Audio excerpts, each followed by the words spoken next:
tengan un plan de evacuación para que al momento que les agarre no se queden fríos. Suele pasar, chicos. ¿Bien? Cuando algo te agarra de forma en la cual no estás preparado, tu cuerpo no sabe cómo reaccionar y tus nervios se bloquean. Por ejemplo, cuando tienes miedo, es normal que te quedes paralizado, porque tal vez no sabes cómo reaccionar frente a eso. Cuando ves un fantasma o ves algo paranormal, según tú, muchos quedan congelados. 2 minutos, chicos, para iniciar. Así que para evitar ese tipo de problemas es que uno se prepara primero mentalmente, cómo debo actuar, cómo debo hacer, a qué zona debo dirigirme, ¿bien? Tener un plan siempre. Y cuando ocurre el evento, de hecho que no nos va a salir al 100% perfecto el plan, que tuve que hacer esto, el otro, pero por lo menos tienes una idea de cómo ponerte a salvo.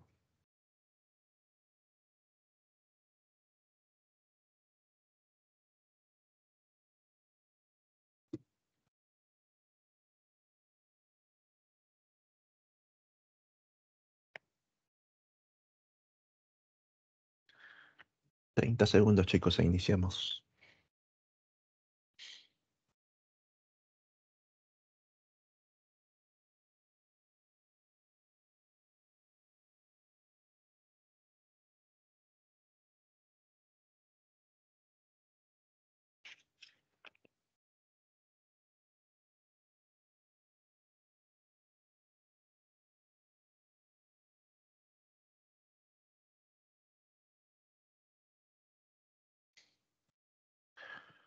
Bien, chicos, siendo ya las 8 de la mañana, damos inicio a la clase, bien, en este jueves.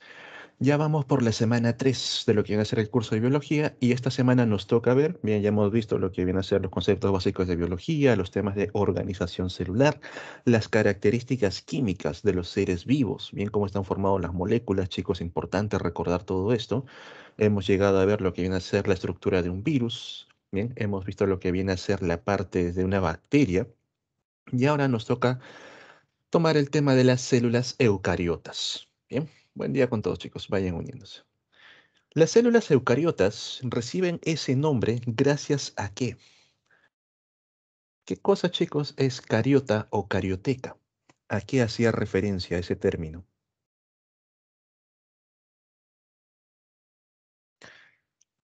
No es núcleo, por si acaso, como muchas veces dicen. Cariota o carioteca se refiere a la envoltura, perdón, envoltura nuclear. Bien. Cariota o carioteca es la envoltura nuclear. Gracias. Entonces, las llamadas células eucariotas, recordar que eu es verdadero, bien, son aquellos que van a presentar una verdadera envoltura nuclear. ¿Y en qué tipo de organismos vamos a encontrar células eucariotas? Lo tenemos básicamente en los animales, bien, el reino Animalia, en las plantas, el reino Planta, en los hongos, bien, el reino Fungi, y en los protozoarios, bien, en los protozoos. El reino protista. Todos ellos van a presentar absolutamente células eucariotas. Bien, todas sus células van a ser eucariotas. Profe, ¿y qué caracteriza a una célula eucariota aparte de presentar su envoltura nuclear? Bien, la célula eucariota está formada por un sistema, bien, de lo que viene a ser un sistema de membranas. Aquí podemos ver membranas que van a formar a lo que viene a ser el núcleo, membranas que van a formar a las llamadas organelas, y muy aparte, por supuesto, de la membrana plasmática que está presente en todas las células. Bien. Vemos aquí, por si acaso, chicos, pregunta. ¿Cuántas membranas presenta el núcleo?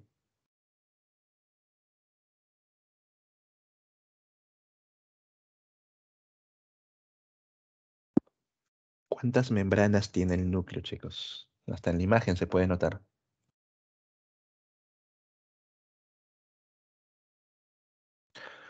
Mucho cuidado, ¿bien? El núcleo está formado por doble membrana. Tiene dos membranas.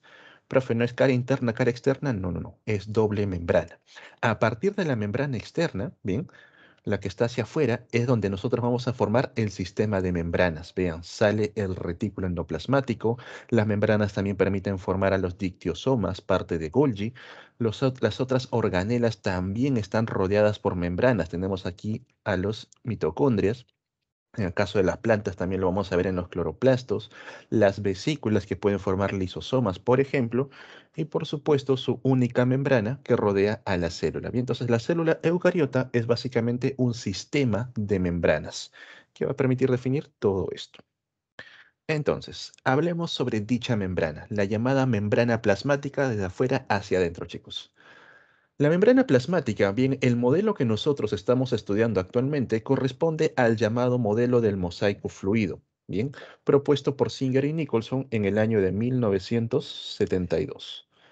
Por si acaso, señores, este modelo no es el único que existe, bien, pero es el que más se acepta y el que más se desarrolla hasta la actualidad. Ya hay otros nuevos modelos que están compitiendo para poder reemplazar a este modelo antiguo, bien, ya lleva aproximadamente 50 años en sí. En el modelo de mosaico fluido propuesto por Singer y Nicholson, vamos a notar la presencia de una gran cantidad, lo más abundante que vamos a encontrar son los llamados fosfolípidos, bien, estos que están representados por bolitas azules. Estos fosfolípidos se van a encontrar tanto apuntando hacia la parte externa de la célula como hacia la parte interna. Recordar que los fosfolípidos presentan la llamada cabecita fosfatada, la cual presenta cargas, bien, tiene cargas positivas, negativas en cierto orden, gracias a su grupo fosfato, y gracias a esas cargas, bien, estas cabecitas pueden reaccionar con el agua. Tienen naturaleza hidrofílica, bien, son afines al agua. Pero junto con estos fosfolípidos vamos a tener unas colitas, bien, las cuales son la parte de ácidos grasos, bien, la parte lipídica en sí, que son carentes completamente de carga alguna, ya lo hemos visto. Y al no tener carga ni positiva ni negativa, bien, estas colitas no reaccionan con sustancias polares como el agua, son completamente hidrofóbicas. Profe, ¿qué pasaría si el agua entra en contacto con esas zonas? Es como si tú tomas una superficie plastificada, bien, por ejemplo, un cuaderno plastificado, y le agregas gotas de agua. ¿Qué va a pasar? Simplemente discurre. Como no reacciona con estas gotitas de agua, pasa, ¿bien? Entonces, no significa que las vaya a rechazar completamente, que no puedan estar en contacto. Significa que si en algún momento llega el agua a atravesar, porque lo hace, ¿bien? No se va a quedar aquí, ¿bien? El agua pasa y pasa al interior de la célula o hacia el exterior, ¿ok? A eso se refiere hidrofóbico.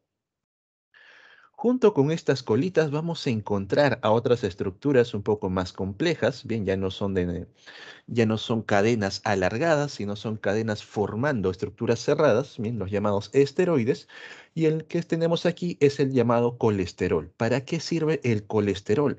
Para brindarle cierta consistencia a la membrana, bien, para que los lípidos estén, digamos, en cierto orden, pero también les brinda cierta flexibilidad. Ahora, señores, mucho cuidado. Si a mí me preguntase hacia dónde apuntan las colitas de ácidos grasos, hacia el interior de la membrana, ¿bien? Porque por ahí te pueden colocar verdadero o falso y te pueden poner apunta hacia el interior de la célula, falso, hacia el interior de la membrana, ¿bien? Mucho cuidado con esos términos. Dentro de este mar, dentro de esta capa de fosfolípidos, vamos a encontrar estructuras enormes, algunas que logran atravesarlos completamente, permitiendo conectar la cara externa, mejor dicho, la parte externa con la parte interna de la célula, y otras que se ubican únicamente de un solo lado, bien son las llamadas proteínas. Las proteínas que logran conectar ambos lados son las proteínas integrales, bien van a integrar ambas zonas mientras las que únicamente se ubican hacia una de las dos caras son las llamadas proteínas periféricas. Bien, solamente van hacia la periferia. Puede ser hacia la cara externa o hacia la cara interna. Las proteínas integrales, como permiten integrar tanto la parte externa como la parte interna, permiten la comunicación, el paso de sustancias, ¿bien? Hacia adentro y hacia afuera de las células a través, ¿bien? De esto que se conoce como un canal proteico o un poro, ¿bien? Un poro que presentan las proteínas. mientras que las periféricas, que únicamente se ubican en una de las caras, permiten reconocer cierto tipo de sustancias. Por ejemplo, las que están en la parte externa pueden reconocer a hormonas que vayan a interactuar con ellos.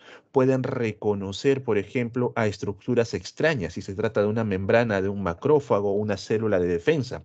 Aquí va a estar una proteína llamada, por ejemplo, la CD4, la que reacciona con el VIH. ¿No? Las que se ubican en la parte interna también permiten el reconocimiento, pero de estructuras celulares propias. Por ejemplo, si yo quiero mandar una vesícula que tiene cierta información o dentro de esa vesícula hay hormonas y tienen que ser liberadas, esta proteína la reconoce y ayuda a que pueda anclarse en la membrana y luego liberarse. Bien, entonces esa es la función de las proteínas, tanto las integrales, que forman los canales proteicos, y las periféricas que sirven para el reconocimiento de sustancias. ¿Bien? Luego tenemos unas cadenas de azúcares, unas cadenas de glúcidos, ya sea unido a lípidos, bien, como el caso de aquí, tenemos un glucolípido, o unido directamente a una proteína, bien, las llamadas glucoproteínas. En ambos casos, todas estas cadenas de lípidos que únicamente se van a ubicar en la cara externa, vean, solamente en la cara de externa, se le conoce como el famoso glucocálix, bien, permite el reconocimiento entre células. Por ejemplo, tú estás tranquilamente un día en la cocina cortando un pedazo de carne, un pedazo de pollo, y en eso te haces un corte a nivel de piel. Bien, varias de esas células van a separarse abruptamente.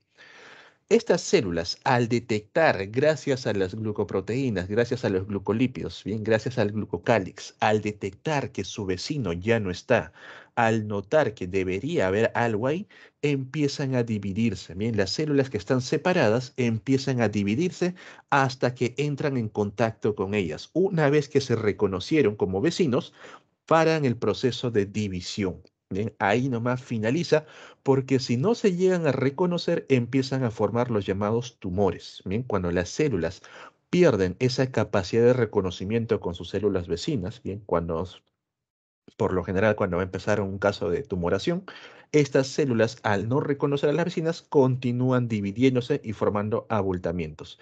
Gracias a Dios, nuestras células se reconocen y hasta ahí nomás finaliza el proceso de división.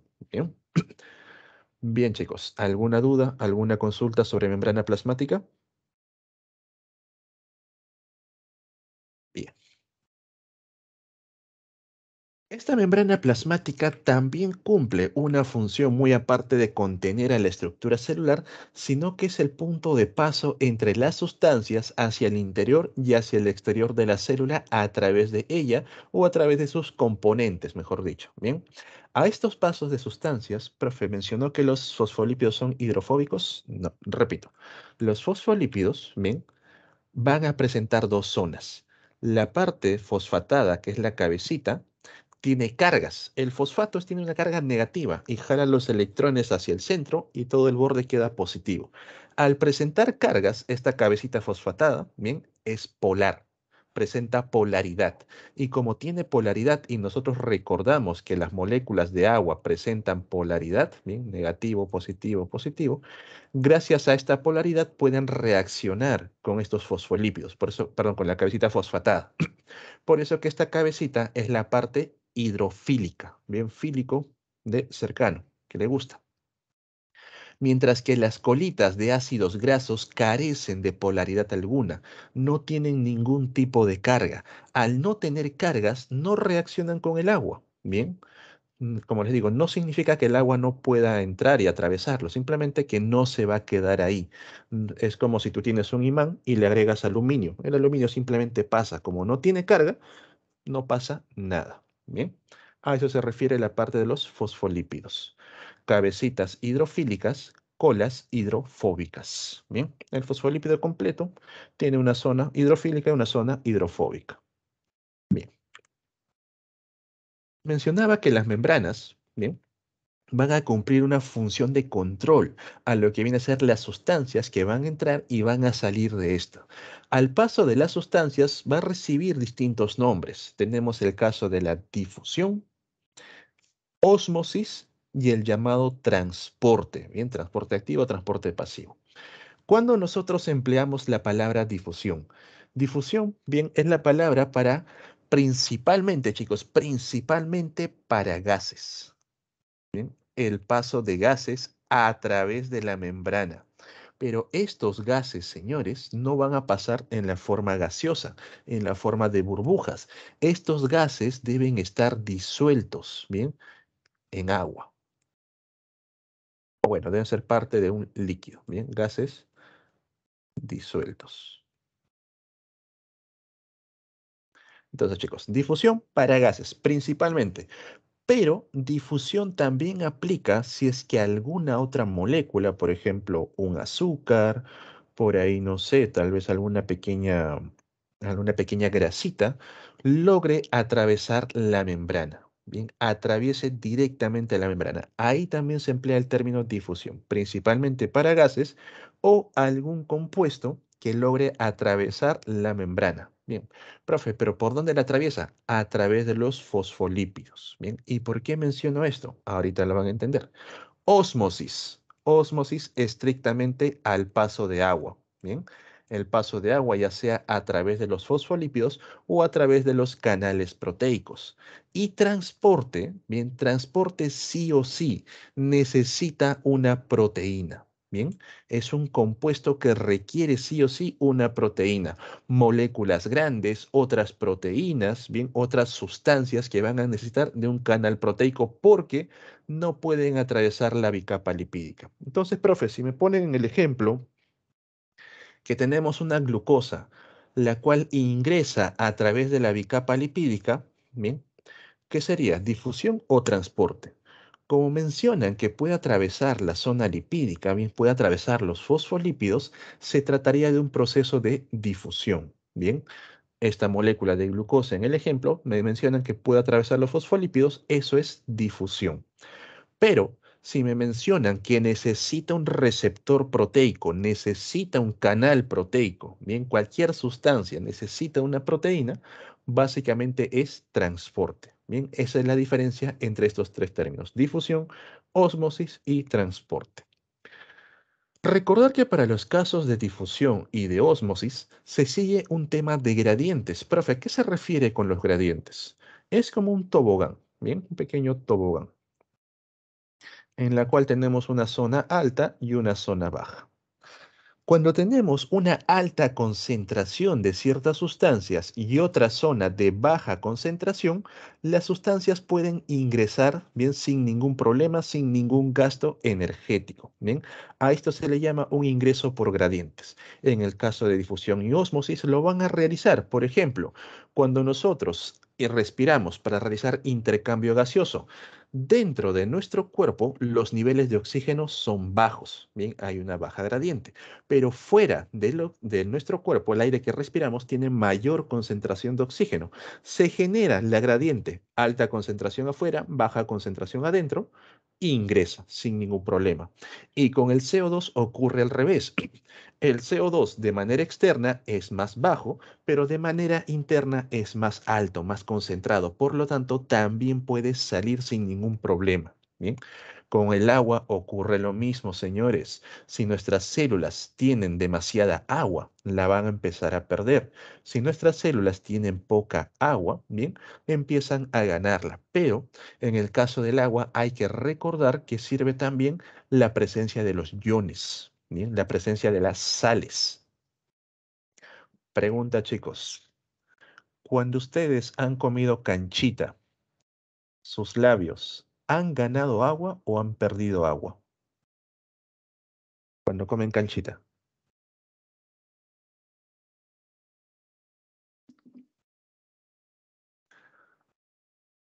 ¿Han ido al cine? Han perdido. Rápidamente sientes que tus labios se resecan. Profe, ¿por qué ocurre eso? Por el tema de diferencia de sales. Bien, dentro de los procesos osmóticos vamos a encontrar una característica del agua. Veo. Este es un baldecito con agua. Bien, yo aquí en medio voy a colocar una membrana, bien, como la membrana celular, una membrana semipermeable. ¿Por qué semi, profe? Porque deja pasar algunas sustancias y otras no. Bien, una membrana semipermeable. Y en una zona voy a tener cierta concentración de sales. ¿Bien? Ven aquí, 4 moléculas. Mientras que en la otra zona voy a tener el doble de concentración de sales. Esto representa, por ejemplo, tus células de tu labio, que tienen su concentración normal de iones, su concentración normal de sales, y cuando tú comes canchita, le estás metiendo demasiada sal. Cuando ocurre esta diferencia de concentraciones, el agua va a empezar a salir, siempre se va hacia donde haya mayor concentración de sal. Profe, ¿por qué? Porque tiene que salir para ayudar a disolver y que ambas concentraciones lleguen al punto de equilibrio, ¿bien? Que la cantidad de sales por volumen de agua sea el mismo. Entonces, chicos, aquí surgen 3 nuevos términos, ¿bien? Los voy a colocar por aquí. Los llamados hipertónicos, ¿bien? Un medio hipertónico, un medio hipotónico y un medio isotónico.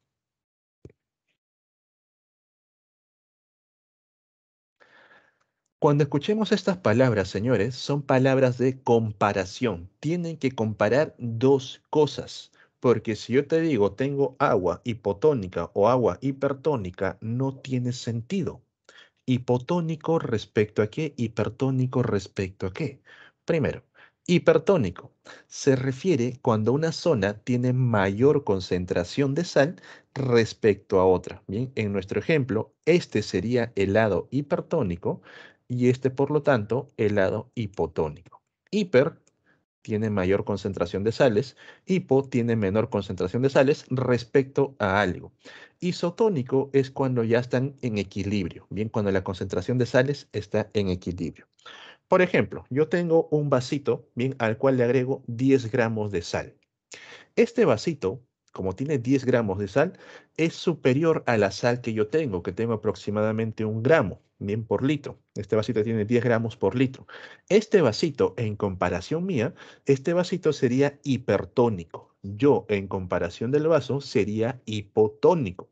Pero si este vasito que tiene 10 gramos de agua con sal, lo comparo con un balde que tiene 30 gramos de sal por litro, bien, el balde sería hipertónico para este vaso y este vaso sería hipotónico para el balde. Bien, entonces chicos, recordar, estos son términos comparativos. Hipertónico, donde va a haber mayor concentración de sales respecto a algo, hipotónico, hay menor concentración de sales respecto a otra sustancia. Bien, e isotónico porque ambos son iguales. Pregunta, chicos, ¿se entendió esta parte de osmosis? ¿O a alguien le quedó duda?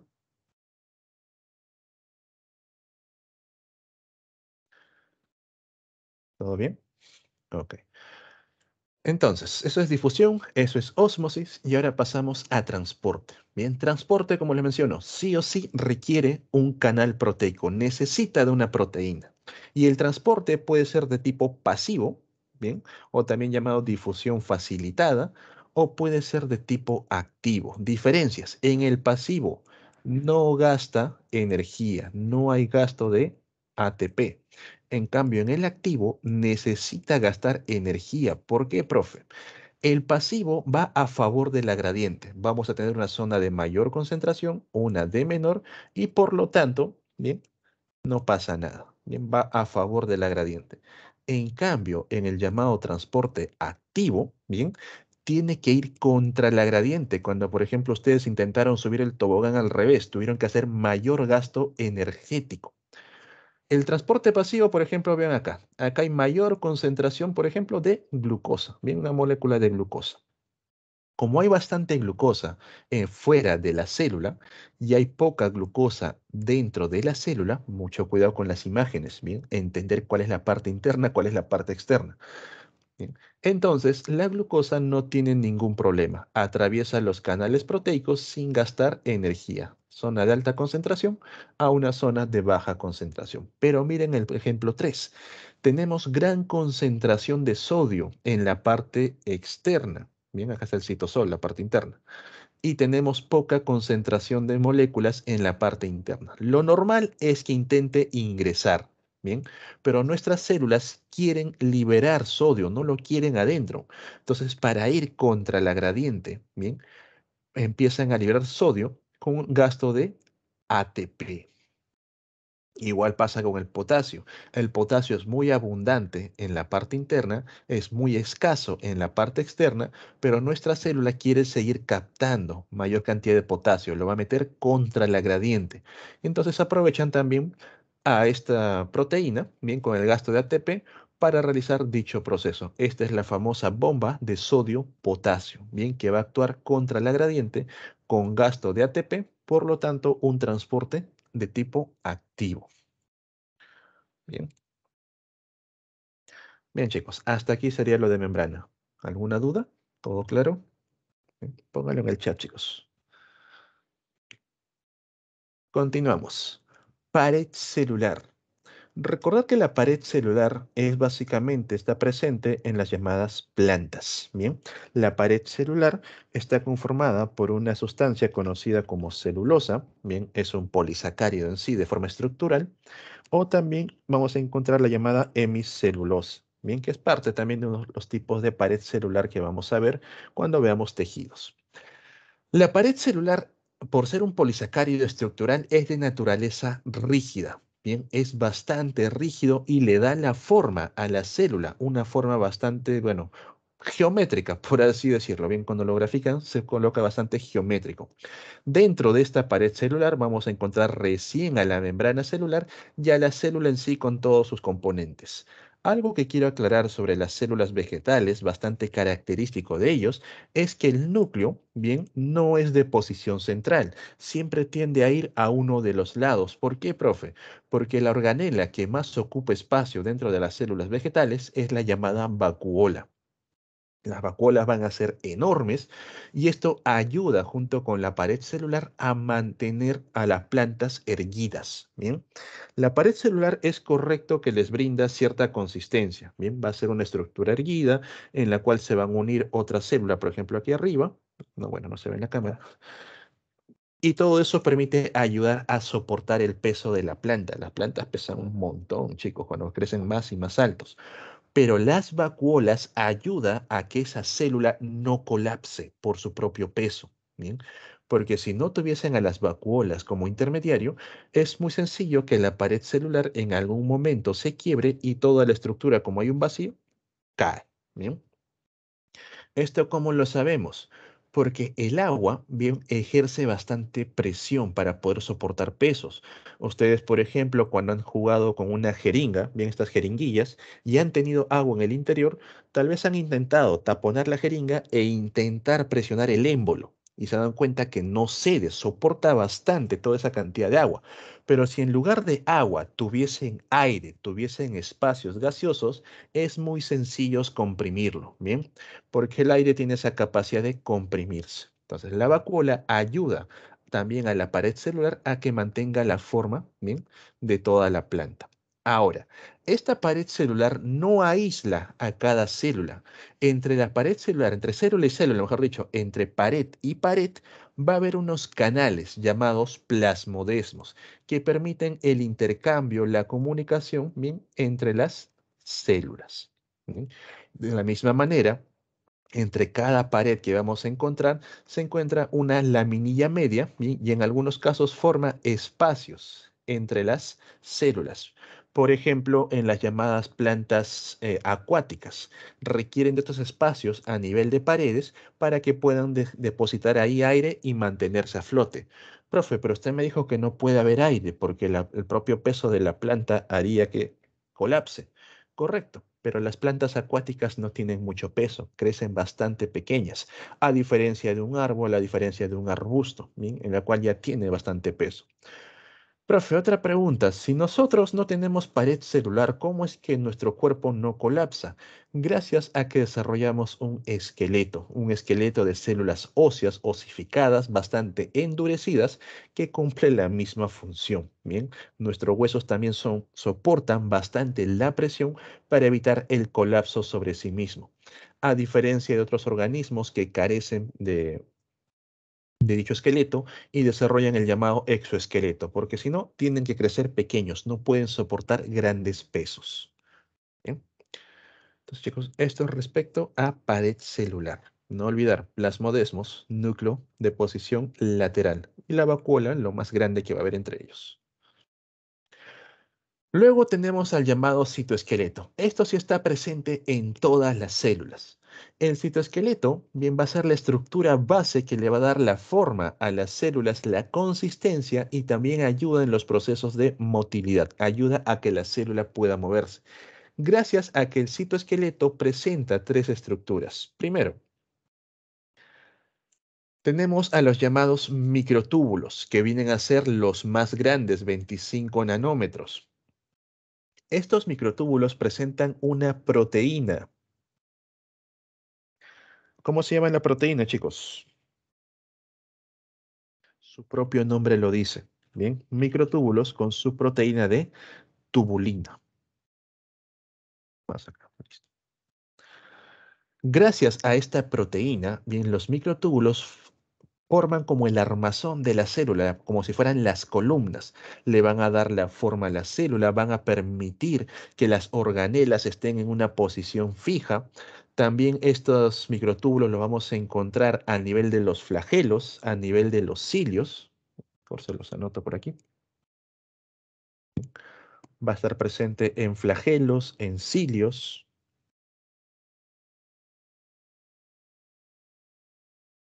Y en esta estructura que permite repartir los cromosomas. ¿Cómo se llama? Esas estructuras que permiten repartir los cromosomas, que se forman a partir de los centrosomas. Cuando se da el proceso mitótico, los centrosomas se dividen hacia cada lado y a partir de ellos nace una estructura que luego se anclan a los cromosomas para ayudar a repartirlos. Centriopé. Los centriolos, correcto. Bien, entonces, en estas tres estructuras vamos a encontrar abundantes microtúbulos, pero como parte de la célula también están presentes, aquí lo ven de color azul, bien, los microtúbulos bastante grandes y les brindan la consistencia gelatinosa, bien, y la posición de las organelas. Por otro lado, lo más pequeño que vamos a encontrar son los llamados microfilamentos. ¿Bien? Estos microfilamentos presentan otra proteína que tiene la característica de ser contráctil. ¿Bien? A esta proteína se le conoce como la actina, la que también está en tejido muscular. La proteína actina, gracias a que presenta esa capacidad contráctil, ayuda a que la célula pueda presentar movimiento. Pero ojo, señores, los microfilamentos, bien, que lo pueden ver aquí, solamente lo vamos a encontrar debajo de la membrana. Solamente están aquí, conectados a la membrana, bien, a la membrana celular. No van a estar presentes en el resto del citoplasma. ¿Por qué únicamente a nivel de membrana celular? Porque gracias a eso, bien, es que, por ejemplo, cuando tenemos aquí un macrófago, en estas células enormes, y encuentra una pequeña bacteria, acto seguido, las proteínas de actina ayudan a que el macrófago, bien, forme una invaginación, bien, rodee a la bacteria y luego la fagocite, bien, pueda ingresar. Ya la bacteria está dentro en un fagosoma para que pueda ser degradada. Entonces, chicos, los microfilamentos con la proteína actina ayudan a los procesos de fagocitosis, ayudan a los procesos de movimiento. Bien, movimiento ya sea a través de la célula, o sea, perdón, alrededor de la membrana, como el caso del movimiento de las organelas. Profe, ¿cómo cuál? Por ejemplo, aquí, más que todo, ahí, correcto. Ese movimiento que realizan los cloroplastos alrededor de la célula que ustedes pueden ver ahí es gracias a los microfilamentos de actina. Vean, ¿bien? Ese movimiento, el bailecito de los cloroplastos, pueden verlo aquí, la llamada ciclosis. Pero también ayuda en los procesos, por ejemplo, cuando un macrófago quiere consumir a una bacteria. ¿Bien? Aquí, por ejemplo, han puesto ahí un macrófago, bien, los eritrocitos, los llamados glóbulos rojos, y ahí está la pequeña bacteria. Para que este macrófago pueda movilizarse y formar los llamados pseudópodos, ahí intervienen las proteínas de actina. Vean, ¿ven? Se empieza a mover, empieza a seguir a su presa, luego las proteínas forman una evaginación y rodean a la bacteria para finalmente consumirla. ¿Ven? Empieza a mover toda la membrana. Agárrala, agárrala. ¿Ven? Lo agarró hacia adentro y se acabó. Bien, entonces, los procesos de fagocitosis y movimiento gracias a los microfilamentos también. Ok, chicos. Ahora, ¿para qué sirven los filamentos intermedios, profe, que están entre ellos dos? Los llamados filamentos intermedios no están presentes en todas las células, para empezar. Bien, van a estar presentes sobre todo en células animales, en algunas de ellas. Se llaman intermedios porque ya sabemos que está entre ambos. Bien, me olvidé decirles, los microfilamentos son los más pequeños. Y que gracias a la forma que tienen estos filamentos intermedios, pueden, digamos, darle cierta característica a las células. Por ejemplo, a nivel de piel, la llamada queratina. Son células queratinizadas. Tú tocas tu piel, tiene una cierta textura muy diferente así tocas la parte interna de tu boca, bien, la cara interna de las mejillas, que no están queratinizadas. Estas células queratinizadas, gracias al filamento intermedio. Igual pasa, chicos, si es que algún día llevan anatomía, sobre todo los que van a las áreas médicas, cuando abran un brazo y empiecen a reconocer texturas, porque no hay colores, señores, los colores los ponemos aquí, bien, tú abres un brazo, no hay colores de venas, arterias, y en eso el médico a cargo te pide, reconóceme un nervio, bien, tú tienes que mediante la textura reconocer a uno de estos filamentos intermedios que van a formar, bien, los neurofilamentos, característicos del tejido nervioso. Entonces, los filamentos intermedios van a brindarle ciertas características especiales a cierto grupo de células. No están presentes en todas. Bien, ya les di dos ejemplos. A nivel de piel, la queratina y a nivel de los tejidos nerviosos. Bien, los neurofilamentos. ¿Alguna pregunta, chicos? ¿Alguna duda hasta aquí? ¿Todo bien? Ok. Ahora pasamos a los ribosomas. Pregunta de examen. ¿A qué nivel de organización pertenecen los ribosomas?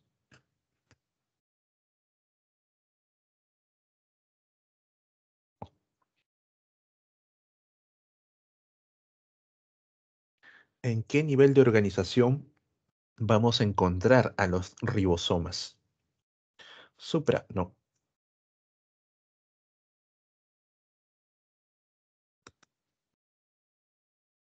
Participen, chicos, equivóquense aquí, para que en su examen tengan todo claro. ¿A qué nivel de organización vamos a encontrar a los ribosomas?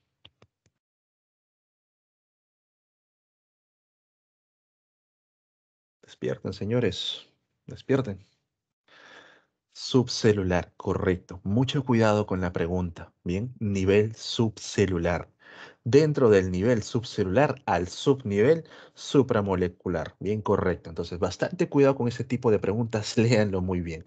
Los ribosomas, como son parte de lo que llamamos complejos supramoleculares, vienen a ser la unión. Se los voy a colocar por aquí. Es un complejo supramolecular que viene a ser la unión de un ARN de tipo ribosomal, ¿bien? Más proteínas, y cuya única función, donde nosotros encontremos ribosomas, van a cumplir una sola función, la llamada síntesis de proteínas. Profe, ¿qué cosa es síntesis? En términos biológicos es formar, ¿bien? La formación de algo, sintetizar algo. Síntesis de proteínas. ¿Y dónde vamos a encontrar ribosomas? Va a haber ribosomas presentes en la membrana nuclear, presentes en el retículo endoplasmático rugoso y también ribosomas libres. Bien, estos libres pueden estar sueltos o pueden estar agrupados formando los llamados polisomas. ¿Ok? Entonces, repito. Los ribosomas son complejos supramoleculares. Vienen de la unión de un ARN ribosomal más proteínas. Su única función, donde los encuentres, síntesis de proteínas. ¿Qué cosa es síntesis? Formar las proteínas, ¿bien?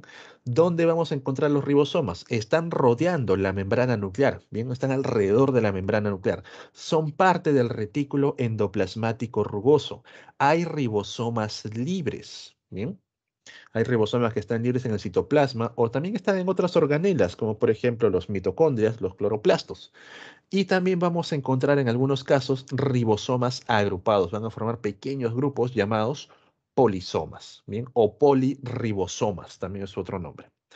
Los ribosomas están formados por dos subunidades, ¿bien? Una subunidad más grande, una subunidad mayor, y una subunidad más pequeña, una subunidad menor.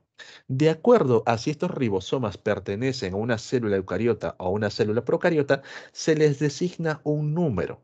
Las células eucariotas son los llamados ribosomas 80S, mientras que las células procariotas son los ribosomas 70S. Profe, ¿qué significa S?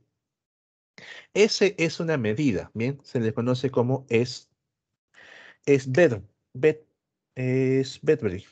Se los coloco, chicos, es muy difícil de pronunciar. Bien, S, V, E, D, B, E. Bien, ahí está. Ese es lo que significa S, profe. ¿Y qué cosa es? Es un número que se le designa por el tiempo en que demoran precipitar. Bien, el tiempo que demora caer a través de un conducto. Los ribosomas eucariotas son mucho más complejos, por lo tanto demoran mucho más que un procariota. Y eso se debe a que sus subunidades también presentan diferencias de precipitación. La subunidad mayor a 60S, la subunidad menor a 40S, a diferencia de los procariotas, donde la subunidad mayor es de 50S y la menor de 30 S. Bien. ¿Y esto con qué se relaciona? Con la cantidad de proteínas que van a formar a dichas subunidades. Pero tranquilo, chicos, esta parte, bien, no les van a consultar hasta que estén en pregrado. Pero las subunidades sí, esto sí puede venir en el examen de admisión. Así que esto se lo graba, bien, el 70S, el 80S y el tamaño de las subunidades. Y como mencionaba, la única función de los ribosomas es sintetizar proteínas. Y al proceso en el cual se sintetizan las proteínas se le conoce como traducción. ¿Por qué traducción, profe? Porque cogen un código llamado el ARN mensajero, cogen un mensaje y lo traducen, bien, en la forma proteica. Bien, aquí vemos a los ribosomas empezando a traducir a dicha ARN mensajero. Bien. ¿Todo claro, chicos? ¿Todo bien? Ok.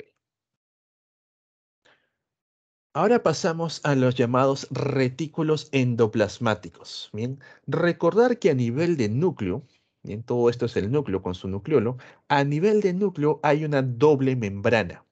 A partir de la membrana que se encuentra en posición más externa, se forma un sistema de membranas, el llamado retículo endoplasmático. Este sistema de membranas va a haber uno que va a presentar ribosomas en su superficie, por lo tanto se le conoce como el retículo endoplasmático rugoso, bien, por esa textura que le da. Y otro que carece de ribosomas, bien, este va a ser el retículo endoplasmático liso. Si tiene ribosomas, señores, ¿qué función cumple? Si tiene la presencia de ribosomas, síntesis de proteínas, correcto. Bien, síntesis de proteínas. Automáticamente, cualquier estructura que tenga ribosomas. Y el retículo endoplasmático liso, ¿qué funciones cumple? Si no tiene ribosomas, no hace síntesis, es obvio, bien, pero cumple tres funciones. Detoxificación celular. Bien, la propia célula e incluso también de la parte externa llegan toxinas. Cuando, por ejemplo, tú consumes demasiados fármacos, cuando consumes, ibas y drogas, fármacos, cuando consumes alcohol, bien, producen toxinas que van a llegar a través de la sangre a muchas células. Entonces, el retículo endoplasmático liso se encarga de convertir esas toxinas en compuestos no tan tóxicos o tratar de englobarlos para que no hagan daño al resto de la célula. ¿Bien? Realizan síntesis de lípidos. Bien, van a formar a los lípidos que son parte de la célula. realizan la llamada glucógeno, bien, lisis, glucogenólisis. Su propio nombre lo dice, lisis, ruptura, romper. Rompen moléculas de glucógeno. ¿Para qué? Rompen al glucógeno y liberan a la glucosa para que la célula pueda obtener energía a partir de esta glucosa.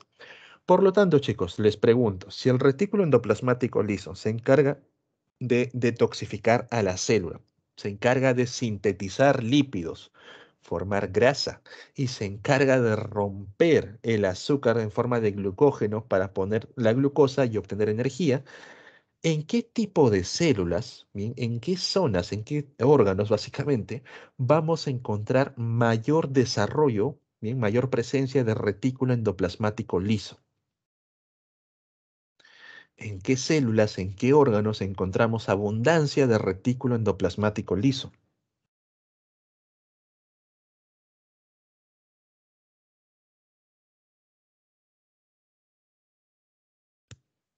Hígado es una de ellas, correcto, son dos. El hígado es correcto, ayuda en los procesos de detoxificarte cuando tomas alcohol, cuando consumes fármaco, va a formar grasita como de manera de reserva y también, bueno, cuando te excedes forma el hígado graso, pero el hígado principalmente forma glucógeno, bien, cuando tú no comes unos 12 gramos de glucógeno te alcanzan casi para 24 horas de actividad. Riñón no, no es a nivel de riñón, es a nivel de otro tejido básicamente, bien. Uno es el hígado y el otro, ¿dónde es?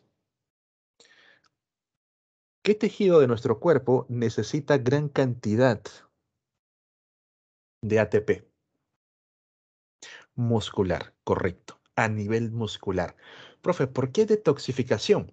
Porque a nivel muscular, muy aparte de los peroxisomas, el rizo también apoya en esas actividades en las cuales realizamos gasto energético, ¿bien? También formamos toxinas. Nuestros músculos también necesitan reservas lipídicas, que en algunos casos cogen del tejido conectivo, de la parte de la formación de adipocitos, pero en otros casos también forma sus propios lípidos, sintetiza lípidos, bien, para que el músculo pueda nutrirse luego de esas cadenitas. Entonces, a nivel de tejido muscular y a nivel de hígado, vamos a encontrar abundante retículo endoplasmático liso. Bien, continuamos. Aparato de Golgi. También recibe otros nombres. Complejo de Golgi o complejo Golgi, o también lo puede encontrar como Golgisoma. Bien. No confundirlo con glioxisomas, que son otra cosa, que a veces lo ponen en Google y ponen Golgisoma y te sale corrección, glioxisoma. No, eso es otra cosa. Bien. El aparato de Golgi está formado por una serie también de membranas que forman las llamadas cisternas o dictiosomas.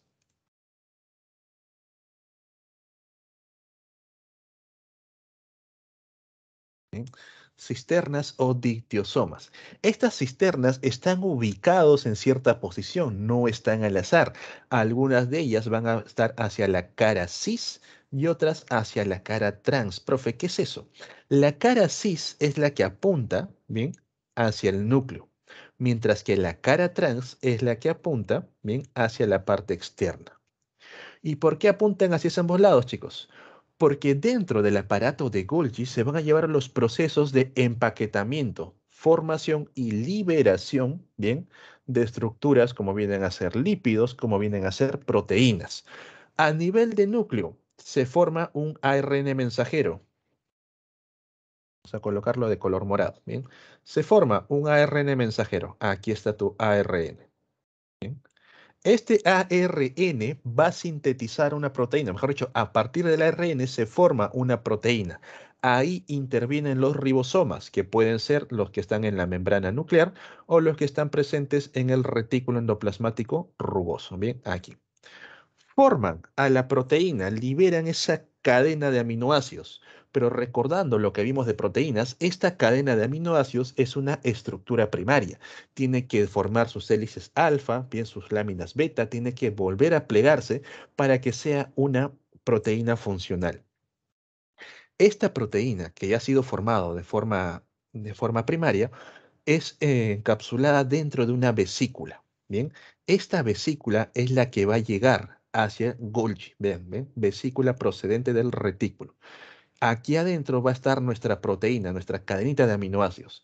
Dentro de los dictiosomas, gracias a una serie de proteínas que presenta Golgi, bien, estas empiezan a plegarse, empiezan a doblarse para que sean funcionales. Van pasando de cisterna en cisterna y cuando llegan a la cara trans, ya están formadas, ya están listos para mandarlos a su destino. Bien, aquí siguen dentro de una vesícula de transporte y, por ejemplo, esa proteína tiene que ir a membrana. Esta vesícula de transporte va a llegar a membrana y se fusiona con la membrana. ¿Cómo es que se fusiona, profe? Porque todas las vesículas que están en la parte interna de la célula están formadas por fosfolípidos. Y cuando tienes fosfolípido con fosfolípido, se emparejan, no hay ningún problema. Bien, como cuando juntas burbujas de jabón. Una burbuja con otra burbuja son del mismo material, no pasa nada. Entonces, Golgi es básicamente son una serie de cisternas que ayudan en los procesos de transporte de sustancias de un punto a otro.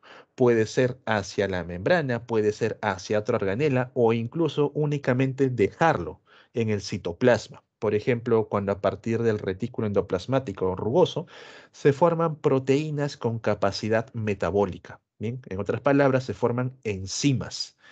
Llega a Golgi a través de una vesícula de transporte. Bien, Golgi le da la forma a las enzimas y lo libera.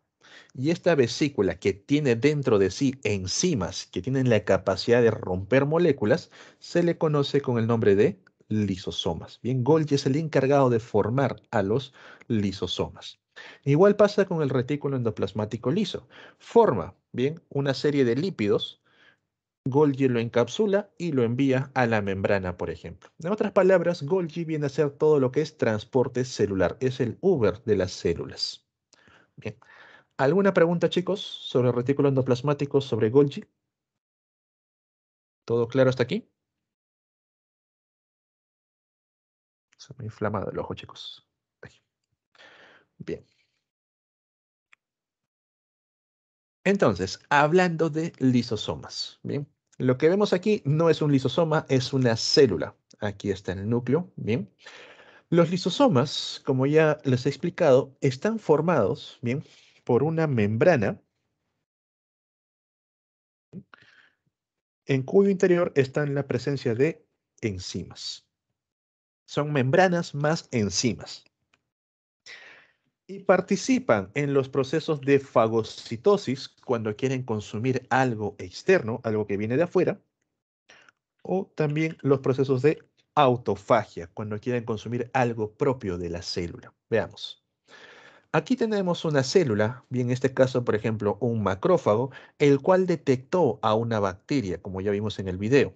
Al detectar esta bacteria, bien, empieza a formar una invaginación, su membrana se empieza a mover, empieza a tener esa formita, gracias a los microfilamentos, bien, a sus proteínas de actina que están presentes por aquí. Le dan esa forma a la membrana y forma un fagosoma, bien, un fagosoma está rodeando a la bacteria en el interior. A partir de Golgi, bien, sale un lisosoma. A este lisosoma que está nuevito, bien que todavía no tiene uso, se le conoce como lisosoma primario. Dentro del lisosoma están presentes las enzimas que tienen la capacidad de romper lo que sea. El fagosoma se fusiona con el llamado lisosoma primario y forma un lisosoma secundario. Repito, bien, el fagosoma se fusiona bien con un lisosoma primario para formar un lisosoma secundario. A este lisosoma secundario también se le conoce con el nombre de vacuola digestiva. Bien, ya está. Profe, acá le han puesto vacuola heterofágica. Ahorita te explico. Entonces, cuando el lisosoma secundario ya está formado, ya está en la vacuola digestiva, las enzimas empiezan a degradar a la bacteria. Lo que sirve, como esto es membrana, es capa lipídica, atraviesa la membrana para adentro, los nutrientes. Lo que no sirve va a ser desechado, bien, hacia afuera, mediante el proceso de exocitosis. Entonces, chicos, si vamos a tragar algo que está de afuera, endo. Endocitosis, para adentro. Y si vamos a liberar algo hacia afuera, exocitosis. Bien, todo esto es el proceso de fagocitosis. Bien, fagocitosis. Como se trata de un compuesto ajeno a la célula, se le conoce como la heterofagia. Bien, de ahí que esta vacuola se le conozca también como la vacuola heterofágica. Pero, por ejemplo, cuando una célula quiere reciclar cierta estructura porque ya cumplió su función o esta estructura ya no está trabajando bien o simplemente le quiere dar de baja, tenemos aquí a un mitocondrias. Bien, hay un mitocondrias y se empieza a rodear. Una vesícula va a empezar a capturar al mitocondrias. ¿Y qué va a formar? ¿Cómo se llama esto, chicos? Una vesícula, bien, rodeando a una estructura. Esto de aquí, ¿qué es?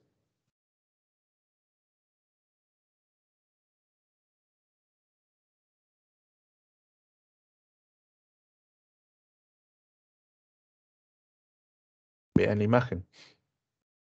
Hagan un análogo.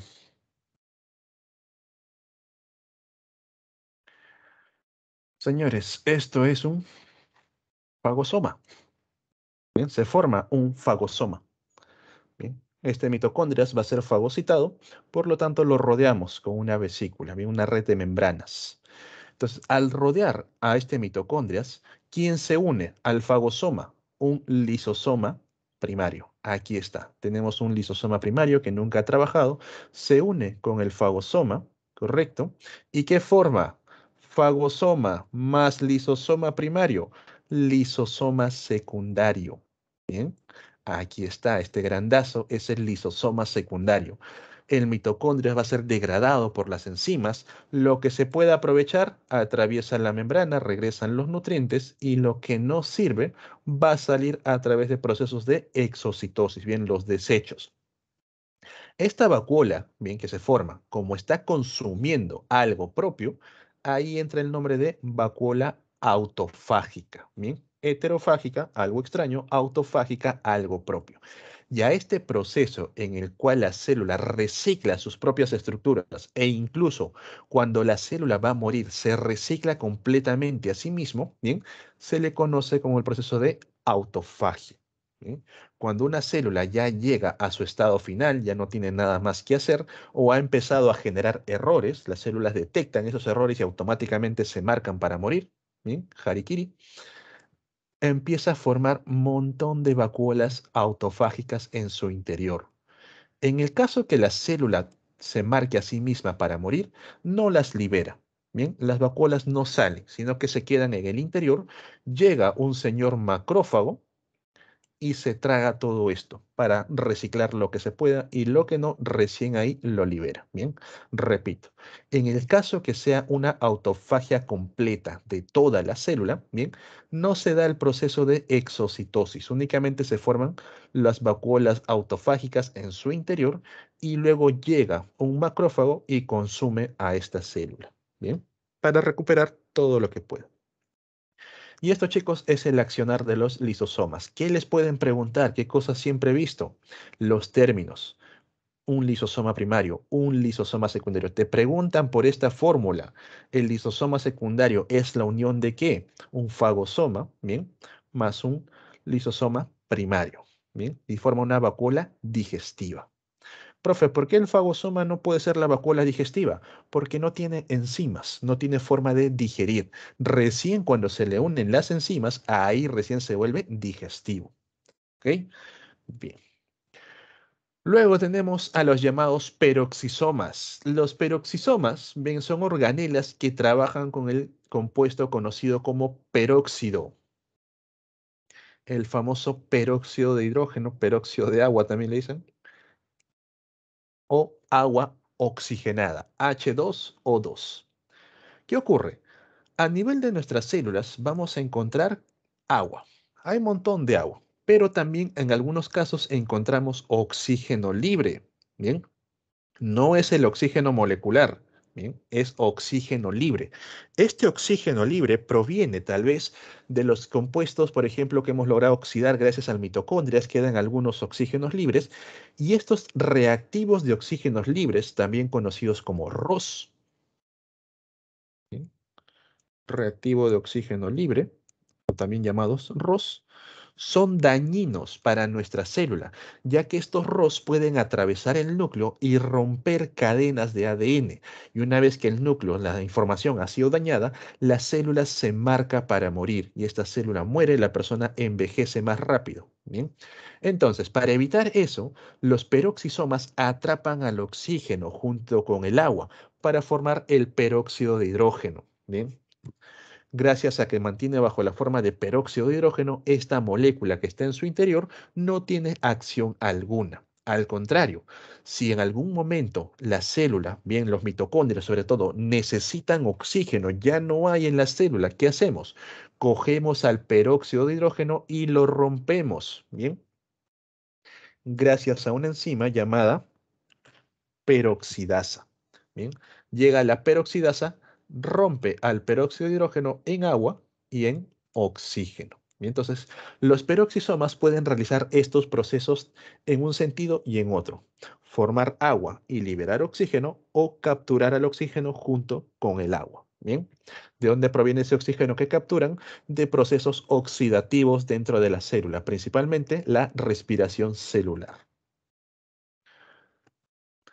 Luego tenemos a las vacuolas. Ya les mencioné. En el caso de las células vegetales, las vacuolas son enormes. Van a ocupar casi todo el relleno de la célula para brindarle esa resistencia hidrostática, bien, a la célula. Van a hacer que el núcleo sea de posición lateral, al igual que el resto de las organelas. Vean aquí una imagen real. Aquí está el núcleo, en este lado, la vacuola ocupando casi todo el espacio, más del 50% de la célula, y los cloroplastos en el borde, bueno, haciendo su bailecito, haciendo el proceso de ciclosis. Recordar también, chicos, algo básico de las vacuolas y que les pueden preguntar. La membrana que rodea a las vacuolas, ¿bien? Se le conoce como tonoplasto. Y las vacuolas no solamente van a acumular lo que viene a ser agua. Las células vegetales, bien, en el caso de las vegetales, carecen de un sistema excretor. Por lo tanto, cualquier sustancia tóxica, cualquier sustancia que no puedan procesar, lo acumulan dentro de las vacuolas. Bien. De ahí que las plantas sean usadas en la llamada fitorremediación, lo vimos la clase pasada, ya que cuando lo ponemos, por ejemplo, dentro de aguas con metales pesados, las plantas lo capturan rápidamente a esos metales, pero no los pueden liberar, no tienen sistema excretor. ¿A dónde lo envían? A las vacuolas. Vamos a encontrar vacuolas cargaditas, ¿bien? De compuestos que no pueden digerir. A ver, a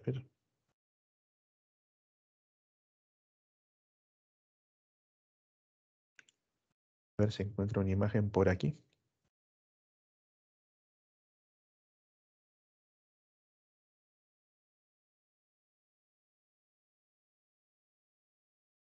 Bueno, no hay imágenes, chicos, que se parezcan, pero, por ejemplo, en el caso de los cactus, bien, ellos presentan ciertos cristales que no pueden liberar y dentro de algunas células las empiezan a precipitar, unos cristales bastante gruesos, bien, ¿y en qué parte van a ubicarse? Justo dentro de la vacuola se forman estos cristales, estas sales que no pueden liberar, bien.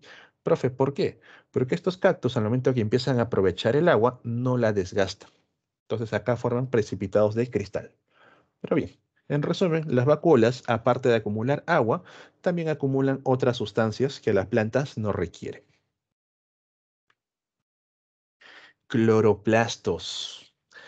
Chicos, cuando veamos cloroplastos y mitocondrias, ustedes deben recordarse básicamente a una estructura bacterial. ¿Por qué, profe?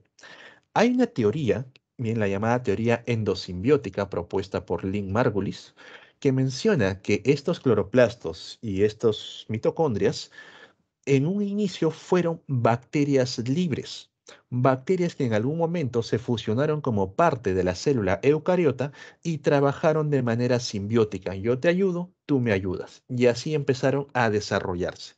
¿Por qué aseguran que los cloroplastos y los mitocondrias fueron bacterias? por las siguientes características. Primero, doble membrana. Presencia de una membrana interna, presencia de una membrana externa. Bien, hay doble membrana. La membrana interna forma pliegues. A estos pliegues se le conoce como tilacoides, bien, unidos por las laminillas. En los tilacoides se llevan a cabo reacciones, al igual que en los llamados, ¿cómo se llamaba, chicos? La membrana interna que formaban las bacterias.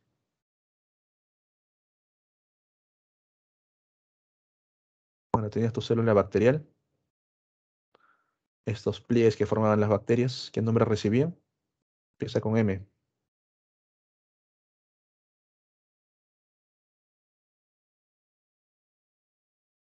Señores, repasen el tema. Mesosomas. Bien. ¿Y qué pasaba a nivel de los mesosomas? Ocurrían todos los procesos que necesitaba la bacteria. En el caso de los cloroplastos, el pliegue que forma la membrana interna se le conoce como tilacoides.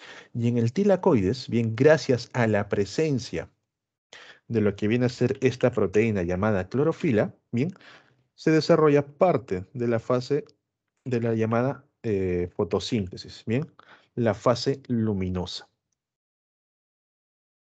Por otro lado, la parte interna del cloroplasto se le conoce con el nombre de estroma. ¿Sí?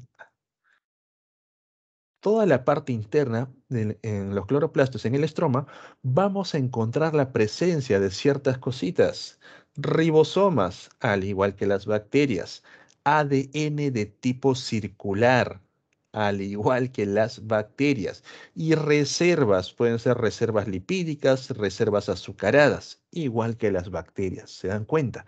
Tienen bastante similaridad entre lo que vienen a ser los cloroplastos y las formas bacterianas. Igual pasa con los mitocondrias. Bien. Entonces, chicos, si a nivel de tilacoides ocurrió la fase luminosa gracias a la presencia de clorofila, a nivel de estroma, gracias a la presencia de ribosomas, gracias a la presencia de ADN y algunos azúcares, bien, se lleva a cabo la llamada fase oscura, el ciclo de Calvin. Recuerda también, chicos, que los cloroplastos a nivel de la célula los vamos a encontrar en los bordes, realizando movimientos de manera circular conocidos bajo el nombre de ciclosis. Ciclosis. Profe, ¿por qué los cloroplastos están en constante movimiento?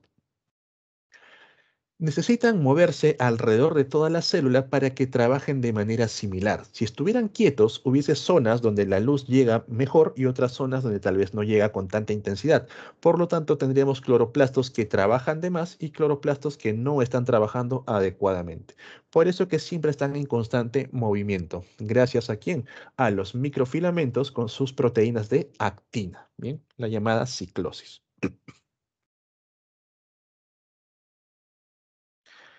Dentro de los llamados plastidios, chicos, también tenemos aquí desde un inicio cómo es que se van a formar. Empezamos con el llamado proplastidio. ¿Bien? A partir del proplastidio se puede formar el etioplasto, que es básicamente un cloroplasto que no ha sido expuesto a la luz. Aquí abajo lo dice, ¿ven? Cloroplastos que no han sido expuestos a la luz, por lo tanto todavía no desarrollan el pigmento fotosintético llamado clorofila. También se pueden formar directamente los cloroplastos, ¿bien? Se van a formar cromoplastos, bien, que vienen a ser plastidios en cuyo interior van a almacenar bien pigmentos propios de una planta. Por ejemplo, el pigmento conocido como xantófilas, bien, que les da el color amarillo, los pigmentos conocidos como carotenos, bien, del inglés carrot, naranja, presente abundantemente en las zanahorias, y los licopenos, presente en Lycopodium. Profe, ¿qué cosa es licopodium? Pimiento, que le da el color rojo, ¿bien? Xantófilas amarillos, carotenos, naranjas, licopenos, rojo. Profe, ¿qué pasa con la ficoeritrina, la ficobilina, la ficocianina? Fico es de algas. Y a nivel de algas, lo que no vamos a encontrar son tejidos. No están muy bien desarrollados todavía las estructuras celulares. Bien, esto se refiere en sí a las plantas superiores. Aquí, por ejemplo, vean la imagen de aquí, tenemos una gran cantidad de los cromoplastos. ¿Bien? A ver si tienen buena memoria. ¿Qué pigmento está presente aquí?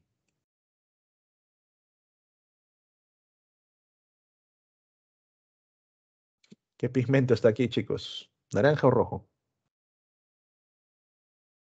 Hay licopenos y hay carotenos. Bien, están ambos, licopenos y carotenos. Bien, lo podemos ubicar rápidamente porque da una coloración directa.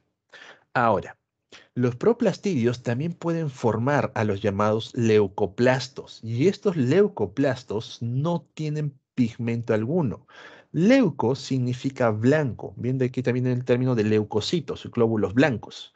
Pero de por sí los leucoplastos son completamente translúcidos, no tienen pigmentación alguna. Los leucoplastos son plastidios de reserva.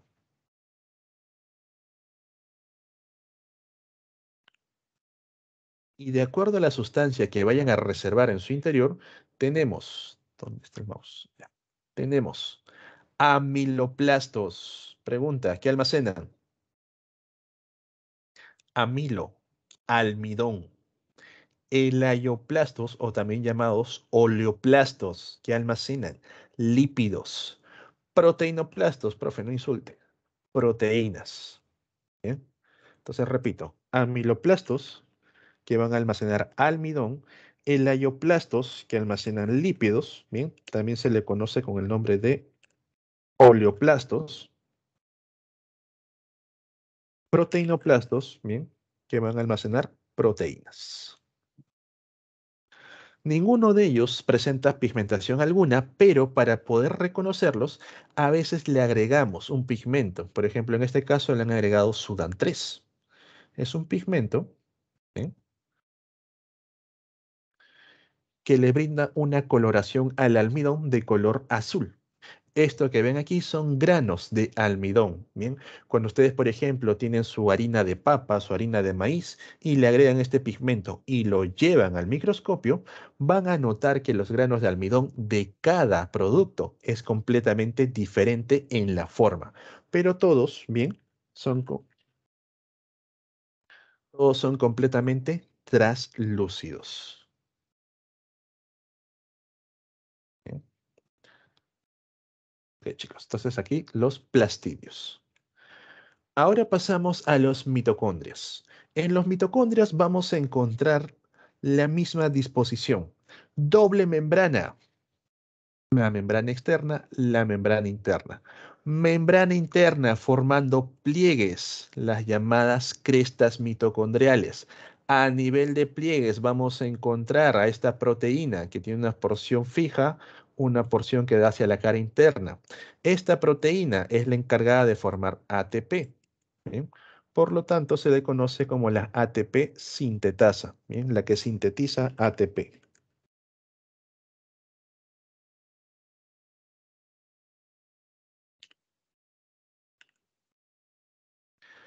En la parte interna, en la llamada matriz mitocondrial, que vamos a encontrar nuevamente ribosomas, ADN de tipo circular, propio del mitocondrias, y también vamos a encontrar la presencia de azúcares, lípidos, bien reservas, que tienen la propia organela. ¿Se dan cuenta? Tiene la misma estructura que una bacteria, al igual que los cloroplastos.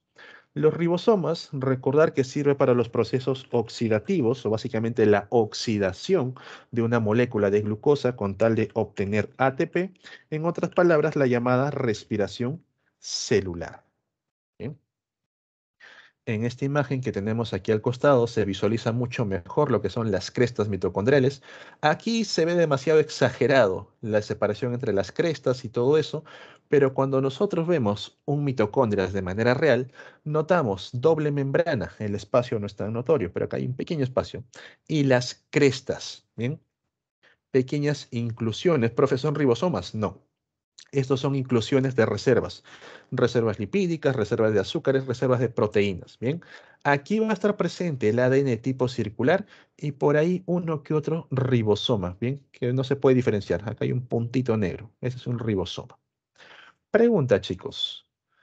Lo que observamos aquí alrededor, ¿bien? Esto que está de una estructura blanca. Bien, aquí también otra línea, aquí otra línea. Eso que tiene una estructura blanca, ¿qué es? ¿Qué es lo que nos está mostrando esta microfotografía?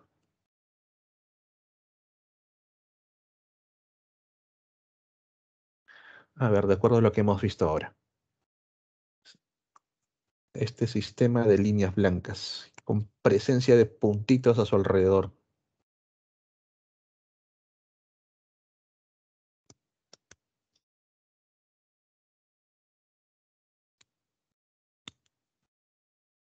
¿Nadie?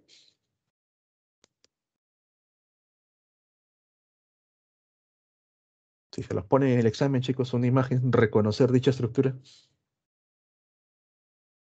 Lo que ustedes están observando ahí es un sistema de membranas. Y esos puntitos negros que están rodeando a cada uno de estos sistemas son ribosomas. Bien, esto es retículo endoplasmático rugoso, que está ahí, alrededor de todos ellos. Bien, ok. Bien, chicos, antes de pasar a la siguiente diapositiva, oh sí, vamos primero con la siguiente. Es rugoso, no es Golgi. Golgi no tiene ribosomas en la cara externa, ¿bien? Ese es rugoso con la presencia de ribosomas en la cara externa. Bien, por último, vamos a ver al núcleo. Bien, recordar que el núcleo está formado por una doble membrana. Vemos aquí una membrana interna, una membrana externa, y en su interior presenta una estructura conocida como nucleolo. Bien, el nucleolo. En el nucleolo se van a producir los ribosomas. ¿Bien? Se van a formar los ribosomas. En el nucleolo no hay carga genética, no hay ADN. ¿El ADN dónde está? Disperso, ¿bien? En la parte interna del núcleo, muy aparte del nucleolo. Aquí está el ADN de manera dispersa. Este ADN no se encuentra de forma condensada, como están cuando vemos los cromosomas, sino que está de forma dispersa y va a haber zonas donde hay mayor concentración de ADN y zonas donde hay menor concentración de ADN. Gracias a esta diferencia de concentraciones, vamos a tener dos tonalidades. Vean aquí, hay zonas que son completamente oscuras y zonas bien en las cuales la tonalidad es más clara. La zona oscura bien se le conoce como la heterocromatina y es oscura porque hay mayor presencia de ADN. La otra zona que es completamente, bueno, es más blanca, más clara, es la llamada eucromatina, bien, porque presenta menor concentración de ADN. ¿Bien? Heterocromatina, la más oscura, mayor concentración, eucromatina, la más clara, menor concentración. También como adentro del núcleo se va a formar el llamado ARN mensajero, ¿bien? Voy a poner aquí una cadenita, este ARN mensajero, para que este ARN pueda sintetizar una proteína, recordar que no ocurre dentro del núcleo, sino que el ARN mensajero tiene que salir. Y para que pueda salir, lo hace a través de un poro nuclear. Bien, recién afuera puede aprovechar a los ribosomas que están aquí chiquititos, estos de aquí, para que puedan sintetizar dicho mensaje, bien puedan traducir su mensaje. Ribosomas que están rodeando el núcleo o ribosomas en el sistema de membranas, el retículo endoplasmático. Bien, y bien chicos, eso es respecto al núcleo. Ahora sí quiero hacerles la siguiente pregunta. Hasta aquí hemos visto una serie de organelas, una serie de membranas, también hemos visto los ribosomas, bien complejo supramolecular, lo cual por lo general están presentes en todas las células eucariotas. Hay células que van a presentar excepciones, ¿bien? Por ejemplo, las células vegetales, todas ellas presentan pared celular, a excepción de las algas. Las algas no tienen pared celular, ¿bien? Eso es uno. Otro. En las células animales va a existir un grupo de células que no presentan núcleo y tampoco presenta mitocondrias. ¿Qué células son esas, chicos? ¿Qué células no presentan núcleo ni mitocondrias?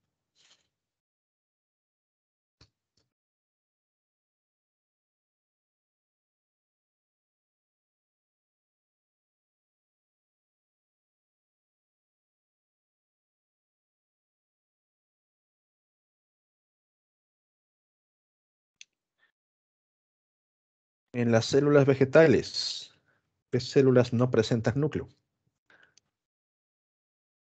¿Y qué más me faltaría? Ah, bueno, y lo que ya les dije, sin pared celular.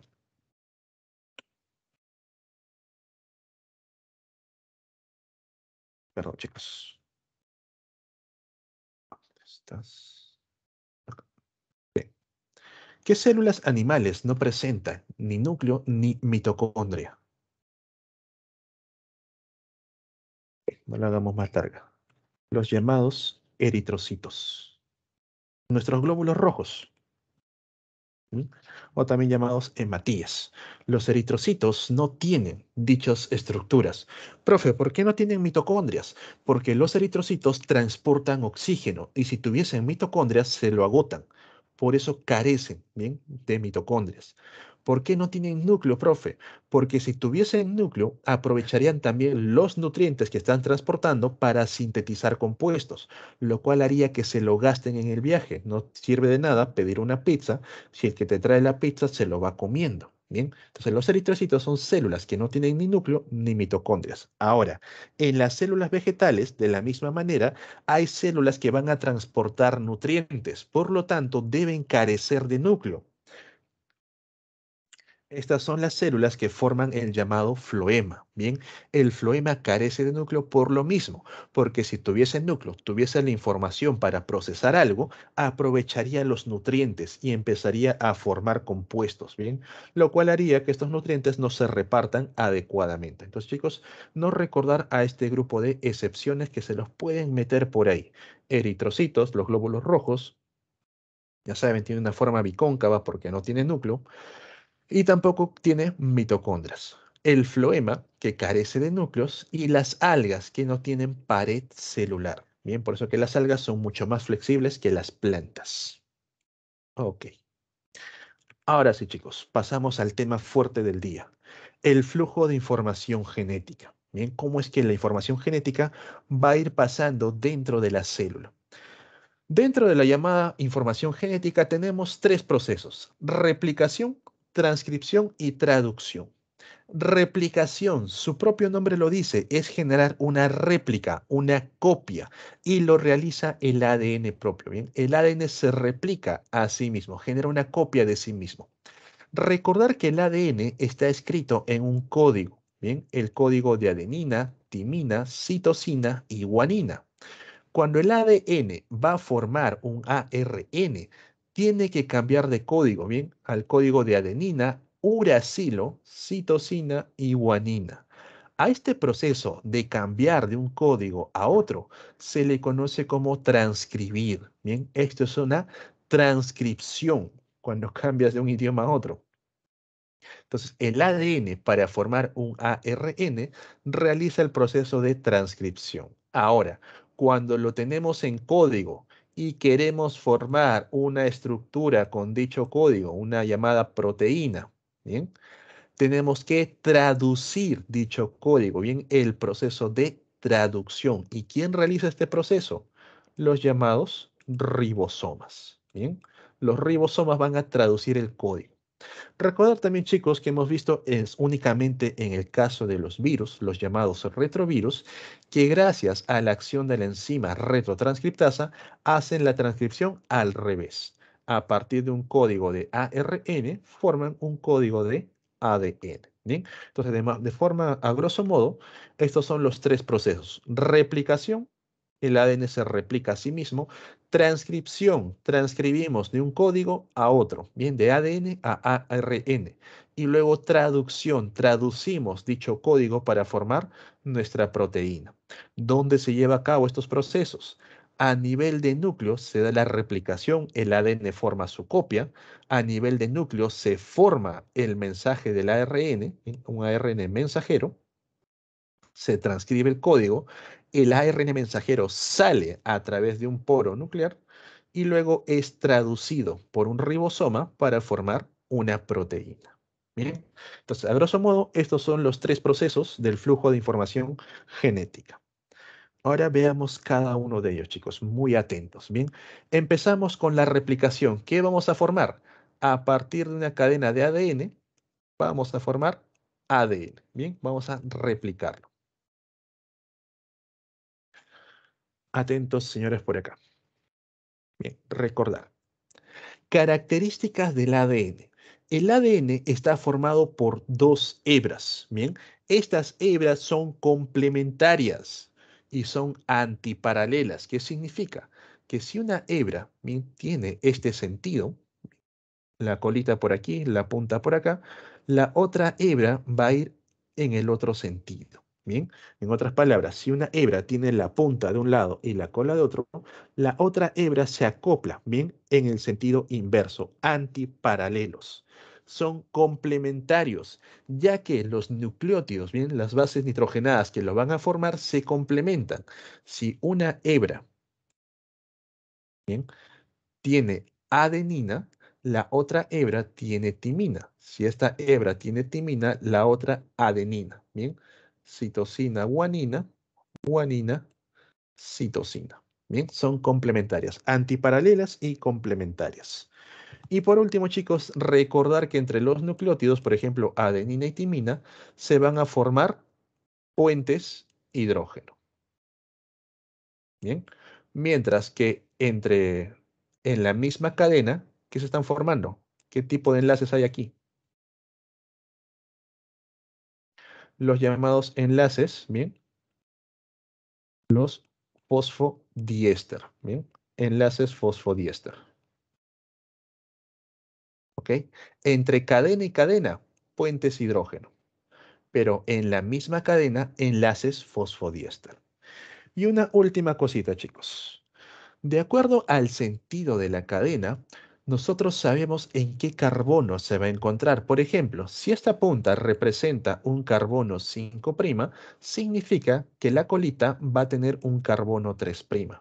Y si en este lado hay un carbono 5', el que está al frente debe ser un carbono 3'. Si aquí hay un 3', el del frente debe ser un carbono 5'. Bien, eso es complementario antiparalelo. Hasta aquí, chicos, ¿todo claro? ¿O alguien se perdió? Hasta aquí, ¿todo claro con la estructura del ADN?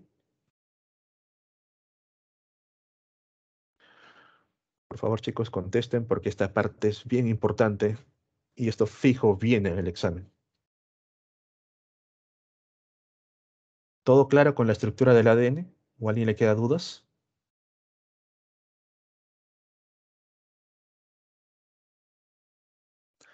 Bien. El ADN que se encuentra a nivel celular no está ordenado. El ADN está completamente libre, está completamente suelto. Y para realizar los procesos de replicación, bien, lo primero que debemos hacer es poder sujetar a la cadena de ADN para que se mantengan en un ligero orden. Entonces vamos a agarrar a esas hebras de ADN gracias a una proteína conocida como la topoisomerasa. Bien. La topoisomerasa ayuda a sostener la cadena de ADN. Bien, va a mantener a las hebras fijas. Una vez que tenemos a las hebras fijas, tenemos que separarlas. En otras palabras, tenemos que romper los puentes de hidrógeno. Y ahí interviene la helicasa. Bien, se lo coloco por aquí. Helicasa, bien, rompe los puentes de hidrógeno. Como la helicasa va rompiendo, va separando adeninas de timinas, citosinas de guaninas, estas luego que se han roto pueden volver a juntarse, tienen bastante afinidad. Para evitar que se vuelvan a juntar, aquí interviene un tercer grupo de proteínas, las llamadas SCB o proteínas de unión a cadena simple, bien, a cadena simple, a una sola cadena. Noten, las proteínas están hacia ambos lados. ¿En qué ayudan? En que las hebras, una vez que han sido separadas, no se vuelvan a unir, las mantengan separadas por sí. Entonces, hasta ahí vamos bien. Agarramos al ADN, separamos las cadenas, las cortamos con las helicasas y no se pueden volver a juntar. Ahora, tenemos que formar nuevas cadenas de ADN y para eso, bien, va a entrar otra proteína conocida como la ADN primasa. Bien, entra la ADN primasa. Profe, ¿qué es eso? La ADN primasa es una proteína que va a señalar en qué punto vamos a empezar a formar una nueva cadena. La ADN primasa se une tanto en la cadena de abajo como en la cadena de arriba. ¿Y qué hace la ADN primasa? Lee parte de la cadena y forma a un cebador. Bien, lee parte de la cadena y forma al cebador. ¿Y qué hace el cebador, profe? El cebador le indica a una proteína bastante grande, conocida como la DNA polimerasa o ADN polimerasa, bien, aquí están, dónde unirte, dónde empezar. Bien. Es como, por ejemplo, cuando tú tienes un libro y dejas las etiquetas, esa etiqueta sería el cebador. A partir de aquí tienes que empezar a leer la cadena y formar una nueva. Bien, entonces, el ADN primasa le indica al ADN. ADN primasa. ADN primasa. Bien, todos son ADN. Estamos trabajando únicamente con ADN. Entonces, el ADN primasa le va a indicar dónde empezar a formar la nueva cadena. ¿A quién? A la ADN polimerasa. Pero hay cierta conveniencia con la polimerasa. Cuando se separan las cadenas, bien, voy a poner acá al costado, se abren las cadenas, recordar que ambas presentan sentidos contrarios. Una cadena, bien, una cadena está empezando con 3' y está terminando con 5', y la otra cadena tiene por este lado al 5' y al 3'. Bien, acá está la helicasa y sigue abriendo la cadena. El problema surge que la llamada ADN polimerasa solamente puede leer en un sentido, solamente tiene un sentido de lectura, no puede leer al revés. La ADN, bien, polimerasa, así,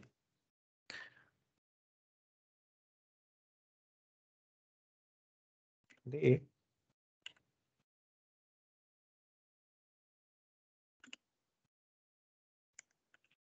sintetiza y forma. La ADN polimerasa solamente puede leer en el sentido 3' hacia 5'. No lo puede hacer al revés. Bien, va a leer de 3' a 5'. Entonces, ¿qué significa? En la cadena de arriba, bien, en este caso la cadena que nos tocó arriba, se puede tocarle abajo, esta es la llamada cadena adelantada. Lo he puesto así, chicos, de acuerdo a la imagen. Bien, puede tocar al revés, no hay ningún problema. Esta cadena adelantada es la que empieza con 3' y termina con 5'. La ADN polimerasa se une, bien, al carbono 3' y empieza a formar, bien, empieza a sintetizar en este sentido. A medida que la cadena se va abriendo, bien, hay más espacio, el ADN polimerasa sigue formando, va a seguir sintetizando toda esa estructura. No pasa nada, bien, se sigue abriendo, las helicasas siguen cortando la cadena, el ADN polimerasa sigue trabajando. El problema es con la otra cadena, la que está de 5' a 3', la llamada cadena retrasada. Bien, ¿por qué, profe? Como está de 5' a 3', el ADN polimerasa no puede ir en este sentido. ¿Bien?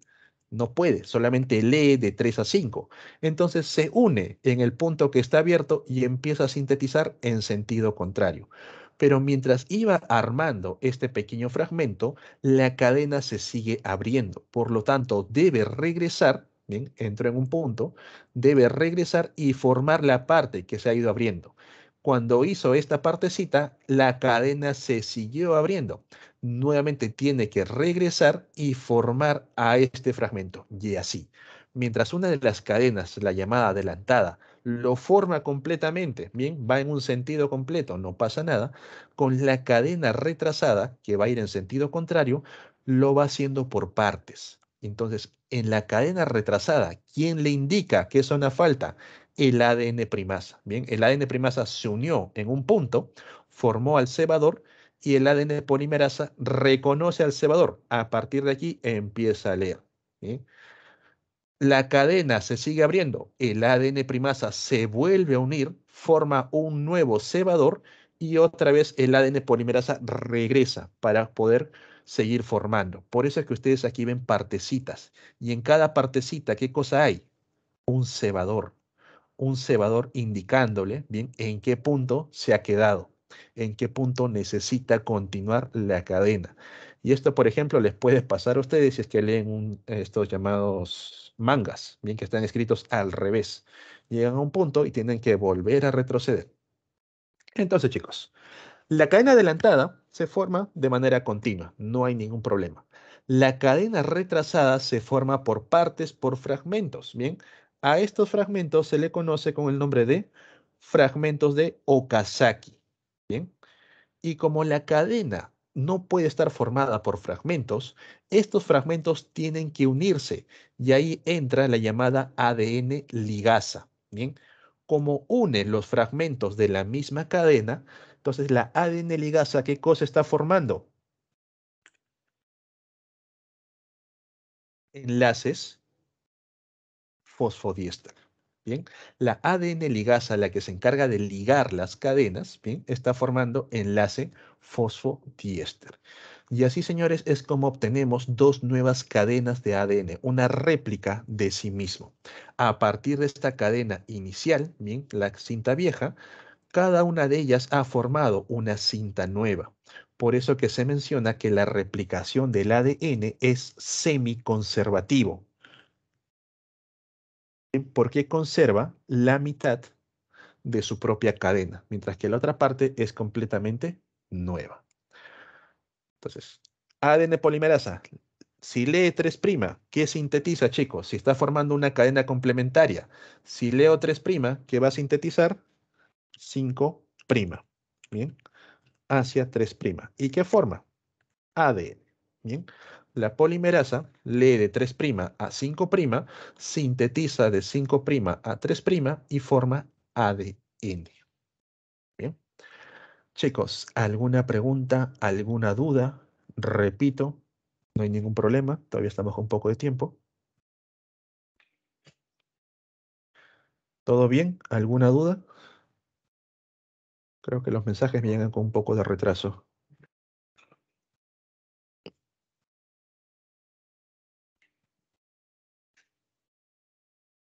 ¿Todo claro, chicos, con la replicación? Bien, bastante importante. ¿Todo bien? ¿Todo bien? ¿Seguros? Bien, chicos. Entonces, este es el proceso de replicación, formar ADN de ADN. Voy a copiar este cuadrito de aquí abajo. Bien, vamos con la siguiente diapo. Ahora vamos con el proceso de transcripción. Bien, el cuadrito lo voy a tener acá porque vamos a ir agregando cosas. El proceso de transcripción es transcribir, ya les dije, a partir de un código, bien, el llamado código del ADN, adenina, timina, citosina, guanina, lo vamos a transcribir a un nuevo código, adenina, uracilo, citosina, guanina, semantina. Bien. En otras palabras, a partir de ADN, nosotros vamos a formar un nuevo código. Bien, y este código es el ARN. ¿De qué tipo? Mensajero. Bien, es un mensaje en forma de ARN. Cuando, por ejemplo, nuestra célula necesita formar una proteína, bien, detecta, nos está faltando la proteína tal, un interferón. Busca en el manual. ¿Cuál es el manual? La cadena, el código genético. Ahí están toda la información de todas las proteínas de tu cuerpo. En ese manual encuentra, en esta zona está la información que necesito. ¿Qué hago con esta zona? La proteína, bien, perdón, en la célula, abre esta cadena de ADN, solamente esta partecita, e ingresa una proteína conocida como la ARN polimerasa. Bien, recordar, chicos, las hebras son antiparalelas y complementarias. Esta aquí es 3'. Bien, este lado es 3', este lado es 5'. Por lo tanto, su complementario aquí va a ser 3' y para este lado es el 5'. Bien, las hebras son antiparalelas y complementarias. Timina, adenina, adenina, timina, guanina, citosina, etc. El ARN polimerasa, al igual que su compañero ADN polimerasa, tiene la cualidad de leer también en el sentido de 3' a 5'. Y si lee en ese sentido, significa que va a formar una cadena en el sentido inverso, 5' a 3'. ¿Y qué forma? ARN de tipo mensajero. ¿Bien? Profe, entonces, ¿cuál de las dos cadenas es la que va a leer? tranquilos. El ARN polimerasa puede anclarse a cualquiera, pero por ejemplo, si se ancla a la cadena de arriba, como el 3' está de este lado, bien del lado derecho, y el 5' del lado izquierdo, lo va a leer en este sentido, de 3 a 5, siempre. Pero la cadena de abajo, que está en el 3 en el lado izquierdo y el 5 en el lado derecho, lo lee en este sentido. Y para este ejemplo, el ARN polimerasa ha tomado a la cadena de abajo. Bien, empezó a leer carbono 3'. ¿Qué va a formar? Carbono 5'. Sigue leyendo carbono 5' al final. ¿Qué forma? Carbono 3'. Pero el ARN mensajero es un complemento. Si leo adenina, voy a formar su complemento, pero en el nuevo código ya no voy a poner timina. ¿Qué voy a poner? Uracilo. Si leo timina, voy a poner adenina. Citosina, guanina, guanina, citosina.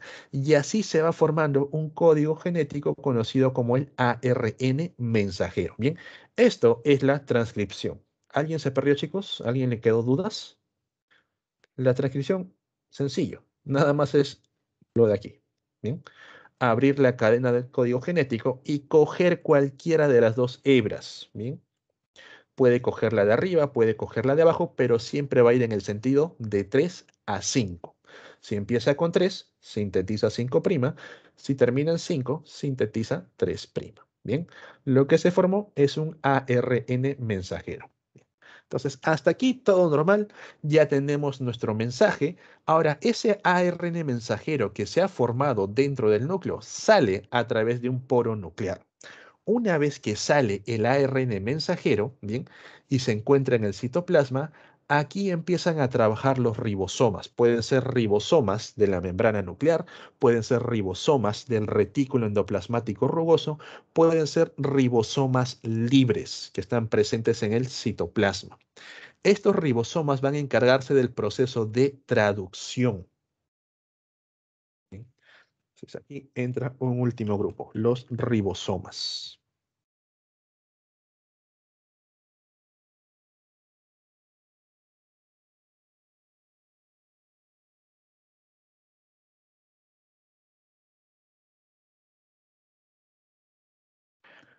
Los ribosomas, bien, a diferencia de los polimerasa, van a leer el mensaje ahora de 5' a 3'.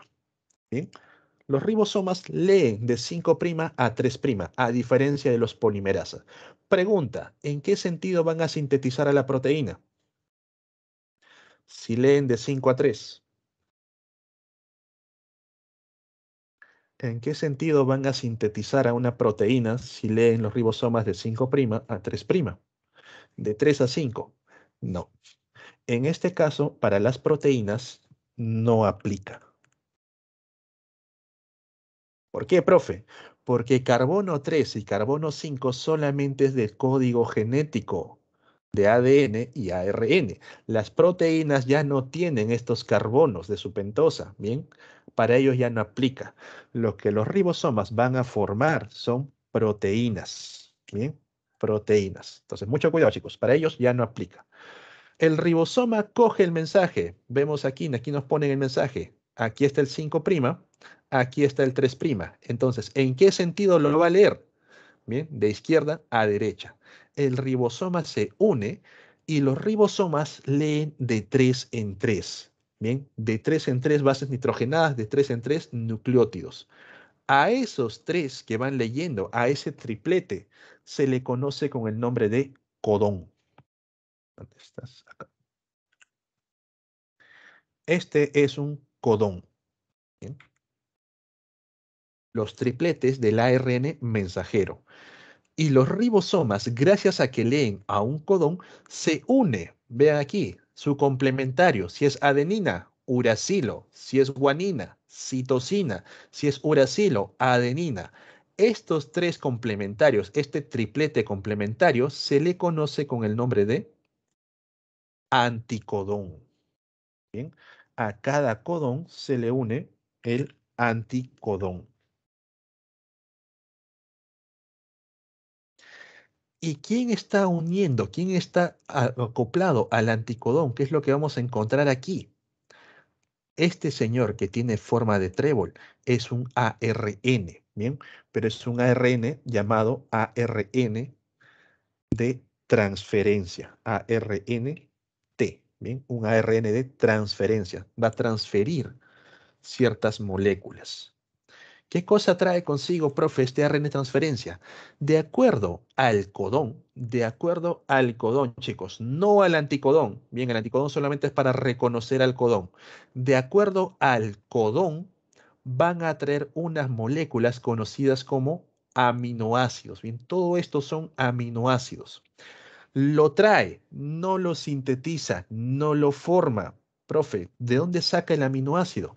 La célula ya lo tiene como parte de las reservas. Cuando nosotros consumimos a otros organismos, animales y plantas, sobre todo las plantas, ellas sintetizan aminoácidos. ¿Bien? De los existentes, nuestro cuerpo a lo mucho forma 11.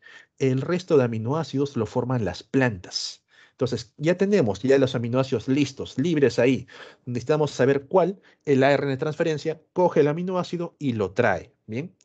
Lee adenina, adenina, adenina. ¿Qué cosa va a traer? Lisina. Bien, la lisina corresponde al codón, chicos, no al anticodón. Mucho cuidado. Varios se equivocan aquí, empiezan a leer al anticodón como si este perteneciese al aminoácido. Bien.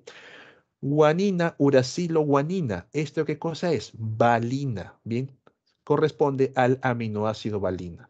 Y recordar, los ribosomas sintetizan proteínas, no sintetizan aminoácidos. Bien, los aminoácidos ya están formados. Lo que hace el ribosoma es unir a los aminoácidos. Y para unir a los aminoácidos lo hace a través de ¿qué? ¿Cómo se llama el enlace entre aminoácidos? Enlace peptídico. Bien, los ribosomas forman los enlaces peptídicos entre cada aminoácido. Y esto, chicos, es el proceso de traducción. Bien, el ribosoma coge el mensajero de 5 a 3, lo lee de 3 en 3 y a cada codón se le une un anticodón. Este anticodón es propio del ARN de transferencia y cada codón, bien, va a representar un aminoácido. Cada codón representa un aminoácido, no el anticodón. Bien, el anticodón solamente es reconocimiento. El ribosoma coge los aminoácidos y forma los enlaces peptídicos entre ellos para ir formando a la proteína. Bien, una vez que el aminoácido es liberado, el ARN de transferencia ya vacío va a coger nuevamente a otro aminoácido. Bien, hasta aquí, chicos, ¿todo claro? Para ya pasar a la última parte.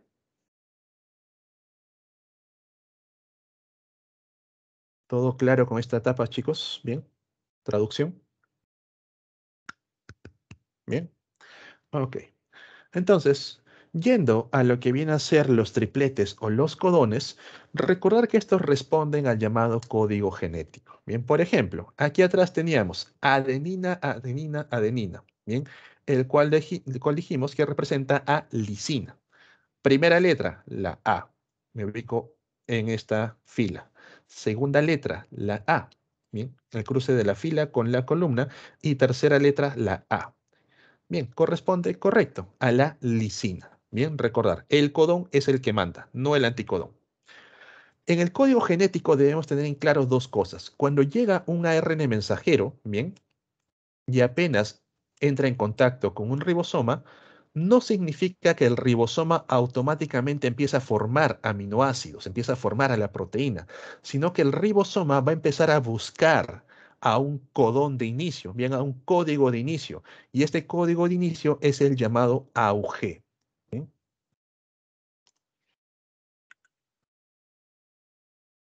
El cual sintetiza, si es que no lo ven como AUG, bien, a la metionina, bien. Una vez que leyó metionina en un código genético, este es el ARN, leyó metionina, ahí recién empieza a formar. Cada 3 va a empezar a formar a cualquier aminoácido, bien, va a empezar a unirlo, mejor dicho. Profe, ¿qué pasa si el ribosoma lee el código genético y no encuentra, bien, perdón, lee el ARN mensajero y no encuentra metionina, no encuentra AUG, no sintetiza nada? Mientras no haya AUG, el ribosoma no va a trabajar. Bien, eso es básico. Tiene que encontrar sí o sí AUG. Segundo, dentro del código genético vamos a encontrar 3 señales de stop. Profe, ¿es un aminoácido? No. Estas señales de stop, todo empiezan con uracilo, bien, UAA, UAG o UGA, significa que si por ahí, bien, está el ribosoma ya por acá, encuentra cualquiera de estas señales de stop, corta, bien, empezó a formar una proteína, la corta y la libera. Bien. Profe, ¿qué pasa con el resto del mensaje? El ribosoma sigue leyéndolo, ¿bien? Va a seguir leyendo el resto del mensaje buscando a quién, a la metionina.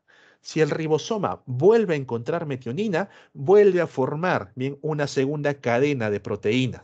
Si el ribosoma no encuentra metionina, no forma nada, ¿bien? Entonces, chicos, curiosidades. Profe, si no encuentra metionina, no forma nada. Correcto. Profe, si encuentra metionina, bien, y empieza a sintetizar, correcto, pero no encuentra ninguna señal de stop, ¿qué pasaría? Tranquilo, el ribosoma sigue sintetizando proteínas, sigue formando las proteínas y como no hay señal de stop, va a terminar con la cadena de ARN mensajero. Hasta el final va a formar la proteína. Al no haber stop, bien, no pasa nada. Por último, chicos, lo que deben tener cuidado. En el examen, por ejemplo, me pueden poner así. Tengo la siguiente cadena, 3', AUG, bien, GGG, CCA, etcétera. Y te dicen, ¿cuántos aminoácidos se puede sintetizar con esta cadena? Profe, hay AUG, metionina, entonces aquí va uno, aquí va otro triplete, van dos, otro triplete, van tres. No. Ten mucho cuidado con el sentido en el que te lo pongan. Los ribosomas no leen de 3 a 5. Los ribosomas leen de 5 a 3. Aquí lo tendrías que leer al revés. No es CCA, ¿bien? No es prolina, es ACC, ¿bien? Treonina, ¿bien? Y aquí como no habría codón de inicio, no hay un A o G, no va a sintetizar nada. Entonces, chicos, mucho cuidado con esto, ¿bien? Con el sentido en que les pongan la cadena de ARN mensajero, ¿bien?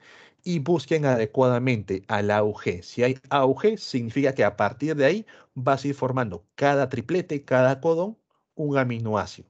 Reconozcan a las señales de stop. Todas empiezan con uracilo, ¿bien? Y aquí no hay citonina.